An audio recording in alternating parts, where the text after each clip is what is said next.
StreetSmarks@gmail.com is how you want to contact us. Listen to us right here exclusively on YouTube, Street Smart Audio, or fuck with us, Official.StreetSmarks on SoundCloud and IG, Street Smart Fanpage on Facebook, Street_Smarks on Twitter, or you can catch me on ECW Memories. That's right. This is the Extreme Retro Review for ECW, April 19th, 1994, H-Dub. What was your thoughts on this show? First, I just want to clarify, it might have sounded like you said ECW Memories as in ECW Titties, but just for those who aren't sure what he meant ECW Memories, as in recollection of thoughts that happened in the past.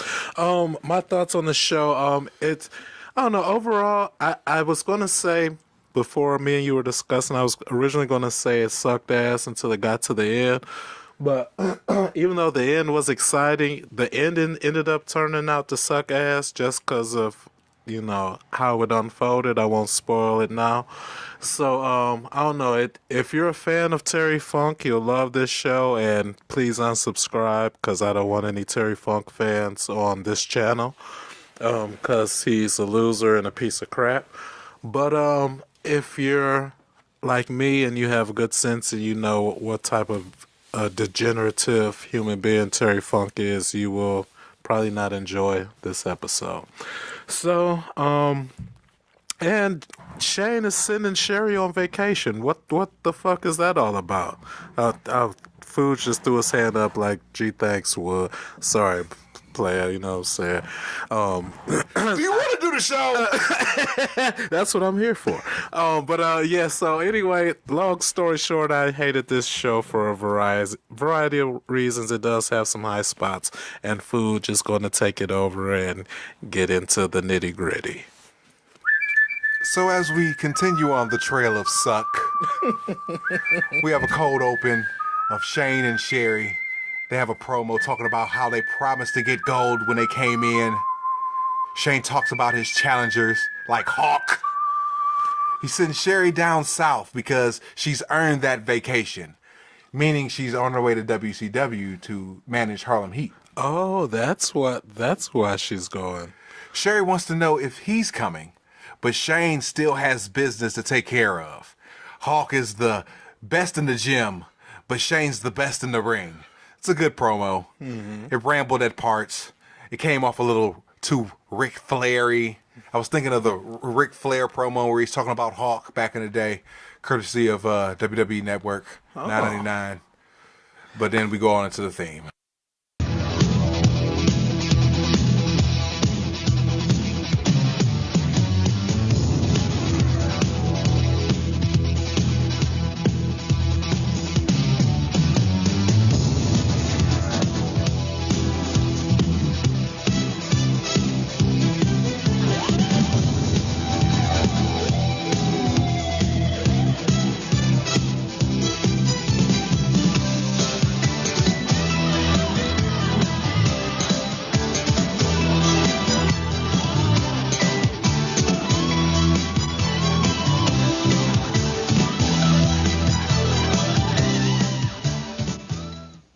So we got Joey in the nest. He's claiming that Shane's overconfidence could have him lose the title. Shane and Sherry package detailing his path on the way to the title. Moving on.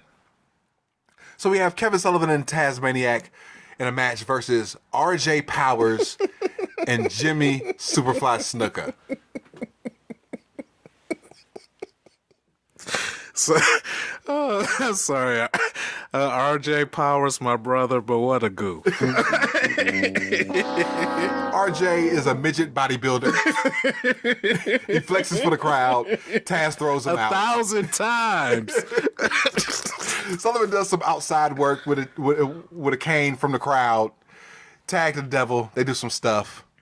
Tags the Taz. Like every time, like RJ does some shit, he like do a move, like some sloppy ass move. Yeah. Oh. And then he flexes. Yes. And turns his back on Taz.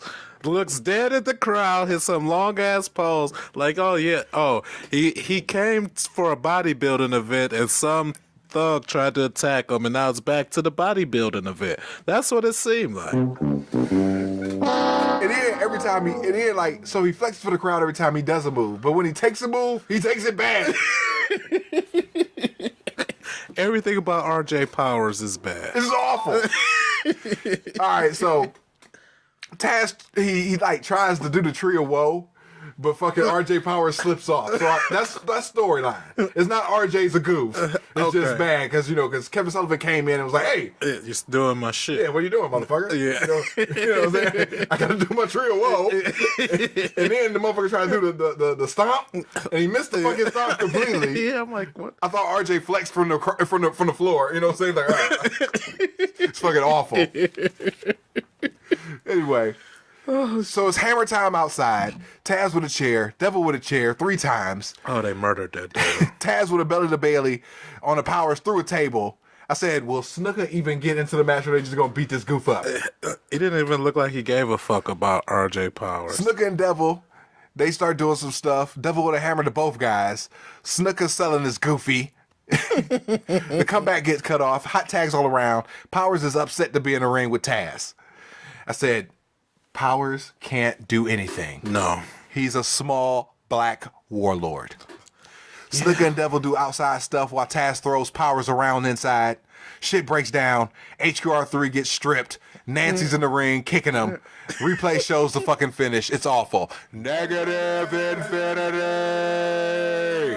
Oh, and there was also a part where when Sullivan went to pile drive RJ Powers, I couldn't tell if he was trying to pile drive him or do a power bomb, but either Dump way, him on his head. Yeah, it looked like he almost broke his neck. Dump him on his head. The dude sucks. Yeah. So I'm like, dang, what's happening? Because it looked like he grabbed Sullivan's legs like he was about to get pile drive. And then Sullivan just dumped him on his head, and He just gave him a Kawada Tiger Driver. He said, "Fuck RJ Powers, he sucks." Like, damn. But I'm like, thankfully he's not crippled, so I was glad to see that. I don't give a shit. So when I initially wrote this match up, you know what I'm saying, it was like 3 a.m, baby sleep, and then the washer's all fucked up and it's like going and shit. So I had to turn the sound down, you know what I'm saying, to make sure that the washer machine sound and the wrestling sound doesn't wake the baby up, right? Mm-hmm. With the match with no sound, it made the match more awful. Because I didn't even have Joey, you know what I'm saying, calling the match, you know what I'm saying, trying to make it seem like it's something. Yeah, he was trying to sell us on him being Hunter Q Robin's newest protege and all this other stuff. But still, even at the whole time, I was thinking, like, why is this even a match? Why would Snooker team with this dude? Why is RJ Powers here right now? That's all I could think about. Moving on. Good idea. So we got Paul Lee. He's explaining the finish with Joey. Joey's shilling ECW video, and they bicker back and forth. Paul Lee cuts a Sabu promo explaining the tape delay. But if you get if you show up at the ECW arena, you can see it live. They have a back and forth explaining his hiatus. Paul sidesteps and he speaks on Jason, the sexiest man on earth, and then rambles about the Dangerous Alliance. They do a Lorena Bobbitt joke, and he speaks on 911, and he rambles some more. I didn't like it. Moving on. We have a Jason, the sexiest man on earth, package is set to Want a Man. Take to the show. They love that song, don't they? We come back to Pitbull winning the TV title from JT Smith. Oh boy, and it was at this point that I got annoyed. They show a Public Enemy doing a beatdown before they showed Public Enemy beating up JT Smith. You know what I'm saying? They targeting the knee, beat it to obliteree, and then they throw him into the ring, and then he's trying to fight. You know what I'm saying? And then Pitbull beats him with a submission hold. Yeah. All right. Well, JT passed out, to be fair, from the pain, because he's such a tough Rocky Balboa type character from Philadelphia. So we have a Matty eating out here. Sorry. So we have a Matty in the house spot. He's with the Public Enemy backstage.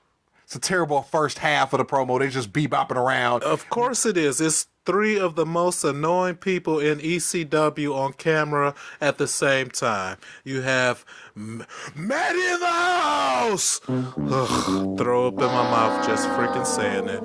Then you have Johnny Grunge, and then you have Flyboy Rocco Rock. So yeah, it's gonna suck dick, and that's what it did. Like I said, it's a terrible first half of the promo. They detail who they beat on the way to getting the belt. So they beat, Devil and Tasmaniac for the belts. And they show a package for that. Then they show them beating up Bad Company in the body count match. Then they show them beating up the Bruise Brothers at the night the line was crossed. Then they asked Matty for an investment and they stole his wallet. That was funny. I said, Johnny carried this promo. They do the Hey Champ bit. This whole thing is awful. They cut the Slam Bionics. Moving on. Oh, I'm so glad you agreed that was awful. We come back with the living legend Terry Funk. Oh boy, from Maddie in the House and Public Enemy to Terry Funk. It's like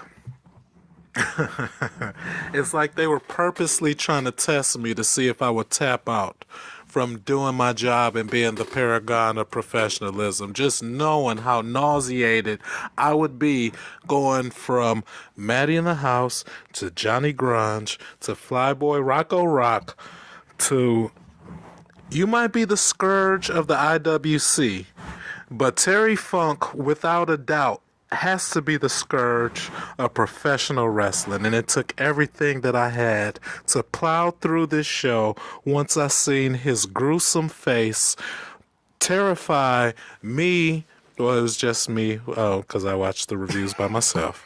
But if anybody else would have been in the room, it would have been me and everybody else in the room with me. So Terry Funk's in the ring. He's waiting for Mr. Hughes. During a break, the Bruise Brothers beat up Mr. Hughes. Paulie and Todd are in the ring with Terry Funk. Paul says Hughes can't continue. Funk says he came to Philadelphia to wrestle. And he came to Philadelphia to wrestle for Todd. Where's Eddie Gilbert when we need him? How about I wrestle you, Paulie? Of course, he want to wrestle after somebody he know he can whoop on, a freaking manager half his size. So Paulie backs off, and then he kneels. He does the whole chicken shit stick. Paul says he knows he's not a challenge for Terry Funk. He knows Terry Funk can beat him. Yeah, duh. But he does have a wrestler he can fight. How about Sabu? Oh, go get him, Sabu. Come on, somebody. Crowd pops. Funk looks to the crowd. He asks for the crowd. Funk gets decked by the phone. Yeah, good job, Paul. Paul cuts a promo. Funk revives, and he puts a plastic bag on Paulie. See, that's some bullshit. That is attempted murder on a man half his size. Where are the Philadelphia police when you need them? Oh, apparently they're not doing their job like they usually don't do. Sabu comes in for the run-in, and he starts to beat up Funk. Oh, thank God for Sabu. So main event, we got Sabu versus Funk. They do some outside stuff. Sabu has a masked handler. Chair shots inside. Clothesline back out. Shane beat Hawk via DQ, Joey says. Back inside, Funk takes over with some wacky headbutts. What time? I knew it. I was going to get pissed off. And then when they had that little side note announcement in the middle of fucking Funk, I got even more pissed off.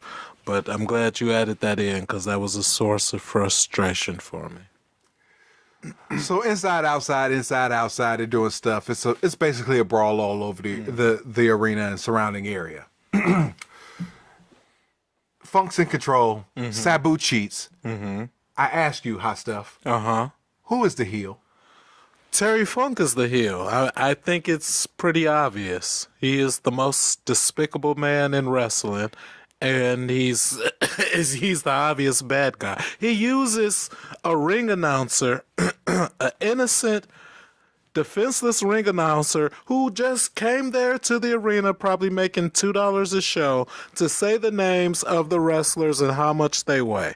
And he uses this poor defenseless man as a shield to protect himself from the ass whooping that Sabu was dishing out.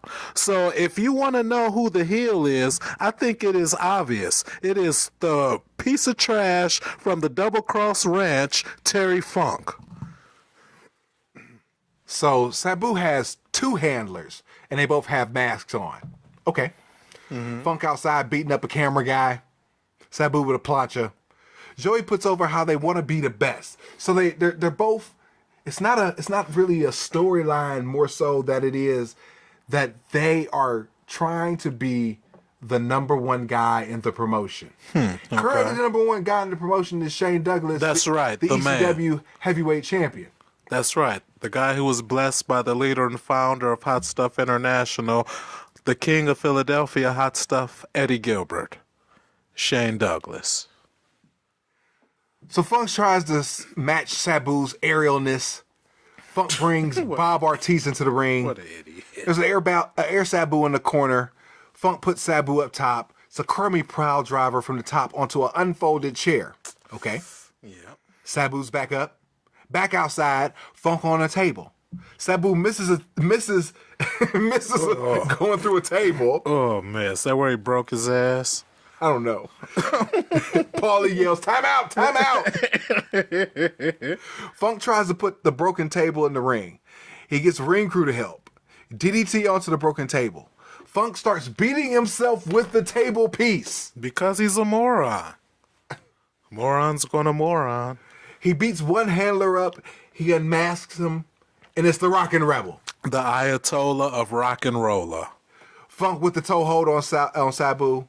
A third handler comes in, and he beats up Funk, and he drops a top rope knee drop that's affectionately called leg drop by Joey Styles. Yeah, that wasn't the Alabama Jam there, Joey Styles. Todd saw it all. Sabu drops a leg for 3.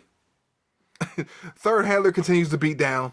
Paulie unmasks the third handler, and it's none other than beautiful Bobby Eaton. Welcome to ECW, beautiful Bobby. Way to pick your spot, the perfect spot. The crowd erupts. Yeah. Legit erupts. Because there's been some piped in crowd sweetening on these shows, you know what I'm saying, so far. But this is a legit crowd goes crazy. Ty gets KO'd by Bobby. Paul just mobs on top with the phone. He's just beating his ass with the phone. Just finishes the job. shellacking him. And he beats up a ring announcer, LOL. Poor ring announcer. Double A, the enforcer, Arn Anderson, comes from the back, and he starts to clean house. Yeah, oh man, I was pumped. DDT's all around again. Hot stuff. Who is the heel? Terry Funk is the heel. I mean, I get the crowd is going ape shit. Bobby Eaton's in there. Fucking Double A's fucking DDT and everybody all around and shit. And he's taking his shirt off and he's showing his little average carpentry size gut.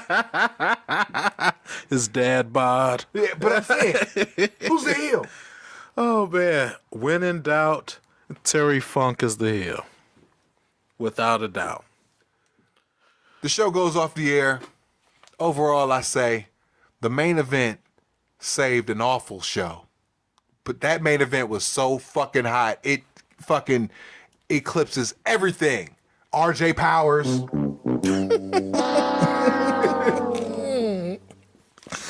Oh man, RJ everything. will not be eating out here for the record.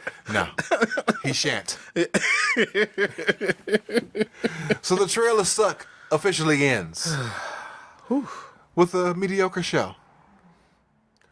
Next week, we're going to come back and review the April 26th show, 1994.